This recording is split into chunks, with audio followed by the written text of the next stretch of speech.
Pour la communauté d'Emmaüs de Vendée et ses bénévoles, la grande vente exceptionnelle de ce premier week-end de décembre aura été fructueuse. Des ventes même qui ont été supérieures à celles de l'année passée.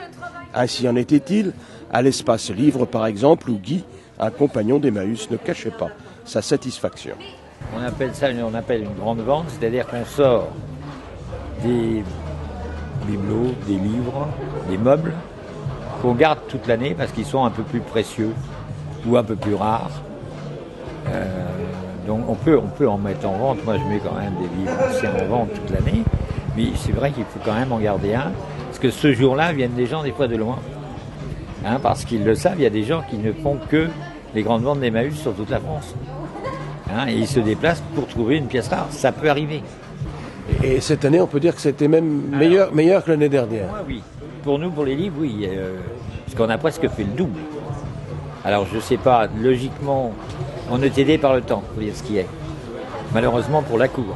Je ne sais pas si vous y êtes passé, mais le pauvre, il y a de quoi se taper la tête contre les murs avec ce temps-là. C'est évident. Donc, c'est vrai, il y a un balancement de clientèle. Les gens viennent se mettre à l'abri. S'ils tournent un peu ici, ils vont finir par acheter quelque chose, ce qui est logique. Ils auront plus d'argent pour aller à la cour en plus. Donc il faut qu'on balance toujours. Traditionnellement, c'est sur le site des Essarts que se déroulent ces 3 jours de vente exceptionnelle de la communauté d'Emmaüs.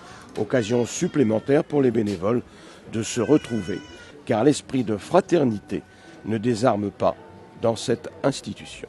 Je consacre en moyenne donc un samedi après-midi par semaine. Tous les samedis après-midi, je viens pour la vente là au niveau rayon livres et disques.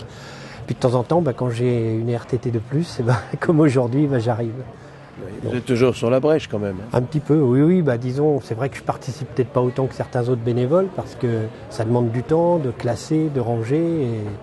Mais bon, je suis souvent en déplacement, donc pas toujours facile. Combien vous avez mis de temps à préparer ces 3 jours qui sont les jours phares de la communauté d'Emmaüs de Vendée ? En fait, ça se prépare tout au long de l'année parce que quand on a un petit moment de libre, quand les dons, on fait le tri. Donc tout ce qui est vendu toute l'année, on le trie, on l'amène en rayon au fur et à mesure.